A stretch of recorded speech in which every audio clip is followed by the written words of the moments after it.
Eu lembro aqui de um amigo meu, o Morton Blackwell. Ele é formado em engenharia química pela Universidade da Louisiana. E ele começou a militância política na época da campanha do Barry Goldwater, nos Estados Unidos. E na Universidade da Louisiana, pensaram em montar um núcleo socialista.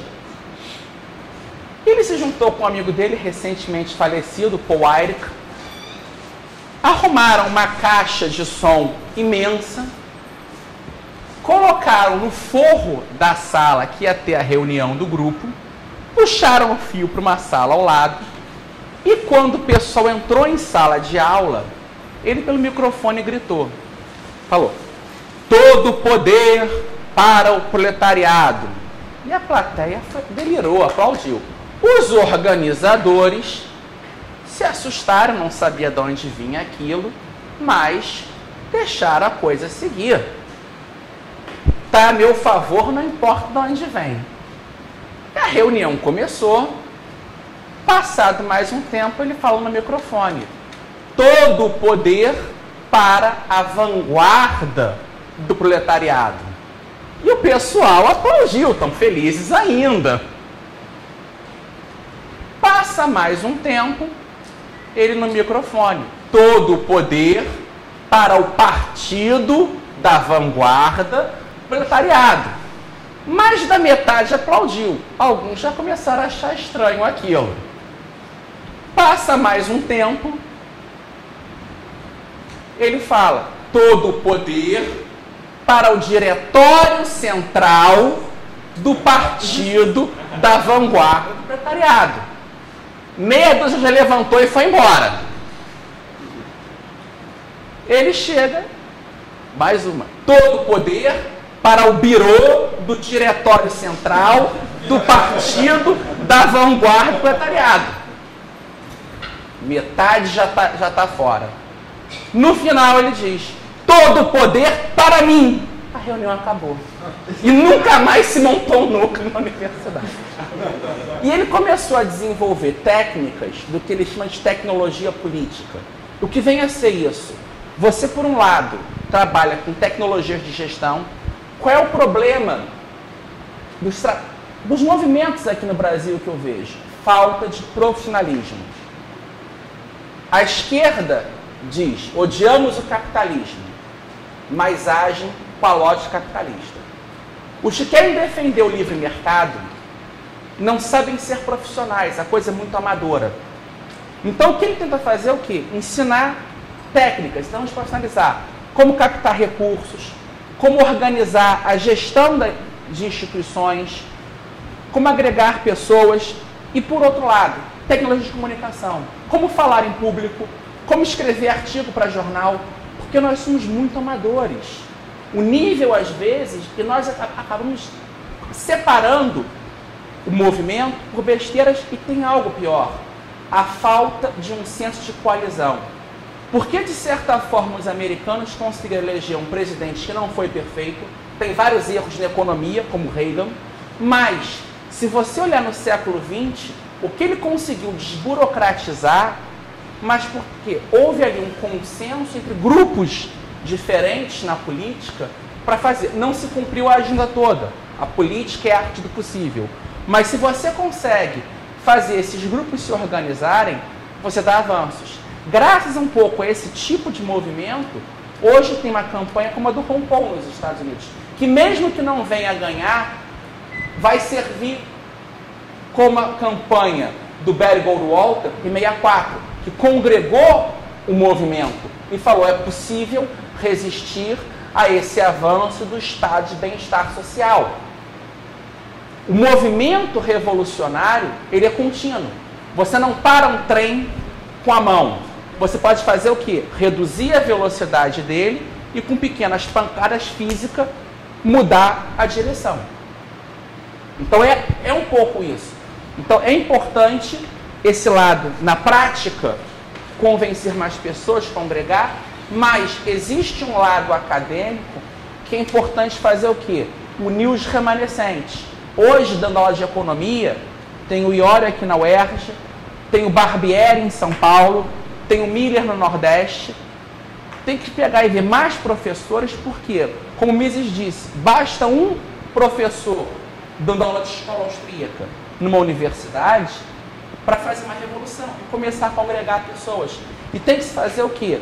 Parte do grupo que está aqui, e isso cabe a vocês, alguns de vocês vão ter que ir para militância empresarial, militância política, jornalismo, mas alguns de vocês têm que dizer, olha, a minha vocação vai ser sentar na universidade. O Bira hoje está aqui, mas à frente ele se aposenta, vai para outra universidade. Quem vai ficar no lugar dele é quem está na escola austríaca. Tem que ter um sucessor. O grave problema da questão intelectual no Brasil é que vários professores não deixam sucessores. Então, ideias são perdidas porque não tem continuidade.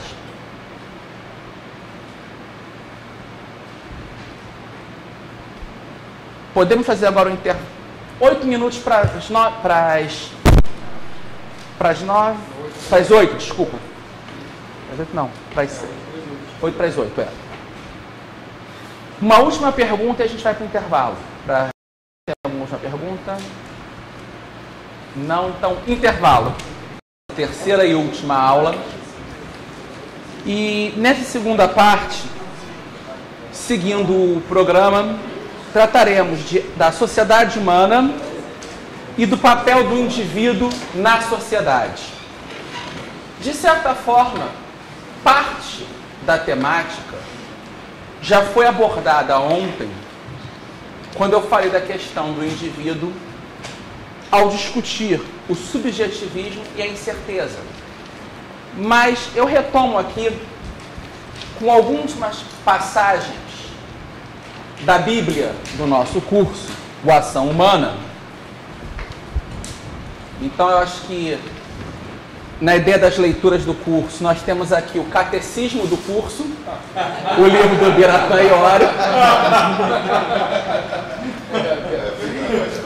e aqui a Bíblia do curso, o Ação Humana. Então a combinação desses dois livros dá a visão completa. E eu acho que é sempre bom, se for possível, no site do Mises, é possível baixar o PDF desse livro do Mises, que é uma encíclica. Eu acho que é um livro que, em certos aspectos, eu acho um livro mais interessante de se ler que o próprio Ação Humana, porque é uma linguagem mais fácil. Isso aqui seria o resumo do Ação Humana. Só que nesse livro, Mises aponta para alguns aspectos que ele evoluiu mais nas reflexões dele da praxeologia e a ciência econômica. E o prefácio do Israel Kirzner, como quase tudo que o Kirzner escreve, é brilhante. E esse livro do Hayek, que também está no site do Mises. Então também é fácil de fazer download desse livro. Sendo que desse livro aqui, Individualism and Economic Order. E que tem aqui, nesse livro, o primeiro capítulo, que ele trata de individualismo, verdadeiro e falso, é fundamental. O segundo, economia e conhecimento. O capítulo terceiro, para epistemologia, os fatos nas ciências sociais. E, por fim, o capítulo quarto, os usos do conhecimento na sociedade. No Ação Humana, Mises, logo aqui,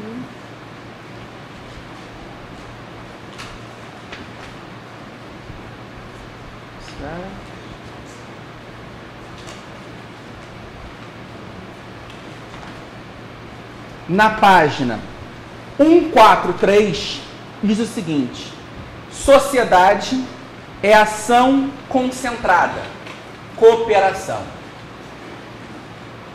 A sociedade é a consequência do comportamento propositado e consciente. Isso não significa que os indivíduos tenham firmado contratos por meio dos quais teriam sido formada a sociedade. Ou seja, ele está aqui refutando as visões contratualistas de Hobbes, Locke e Rousseau. Ela não é um contrato, os homens não se sentaram numa assembleia e escreveram o contrato. Tudo bem que Hobbes não acreditava nisso. A ideia de contrato em Hobbes, sociedade natural, é apenas um começo epistemológico, é uma construção fictícia para explicar o desenvolvimento futuro do objeto, mas Rousseau, de certa forma, seguindo Montaigne, acreditava que essa sociedade natural, de homens bons, puros, existia, e como exemplo eram os índios. Então cria o mito do bom selvagem, que com Che Guevara se transforma no mito do bom revolucionário. Esse é um dos mitos que povoam o imaginário da nossa juventude até hoje. E eu vejo que Rousseau é um dos autores que até hoje causam mais danos. Eu vejo que no campo da filosofia política é mais importante refutar Rousseau que Marx, porque as teses mais problemáticas de Marx vão por água abaixo se nós derrubarmos as teses de Rousseau. Então Mises aqui começa dizendo que a sociedade não é esse contrato social tal como Rousseau viu. E ele continua: as ações que deram origem à cooperação social e que diariamente se renovam visavam apenas a cooperação e a ajuda mútua, a fim de atingir objetivos específicos e individuais. Esse complexo de relações mútuas, criado por tais ações concentradas, é o que se denomina sociedade. Substitui pela colaboração uma existência isolada, ainda que apenas imaginável, de indivíduos. Sociedade e divisão do trabalho e combinação de esforços. Por ser um animal que age, o homem torna-se um animal social. Então ele vai discutir a questão aristotélica do homem como um animal social, mas entendendo que esse animal social é criado pela necessidade dessa cooperação visando fins individuais específicos. E esse ponto da divisão social do trabalho, e aí o artigo do Hayek, os usos do conhecimento na sociedade é brilhante para isso, vai demonstrar que o ponto-chave para a humanidade progredir em termos materiais, culturais, é essa divisão do trabalho. É um dos temas centrais do Adam Smith, na Riqueza das Nações, quando ele dá o exemplo do fabricante de alfinetes. Individualmente, uma pessoa levaria horas para se fazer um único alfinete, e você, com a divisão social do trabalho, uma pessoa estica o arame, outra corta, a outra faz ponta, a outra encaixa a cabeça do arame. Esse processo de divisão do trabalho possibilita um melhor desenvolvimento das potencialidades criativas. E se nós pegarmos um sociólogo positivista, discípulo de Kant, o Durkheim, ele mostra na visão sociológica essa divisão do trabalho. E é uma obra muito importante para ver que o desenvolvimento da sociedade passa por essa divisão do trabalho, que aumenta a complexidade social, gera maior cooperação e amplia esse âmbito da catalaxia.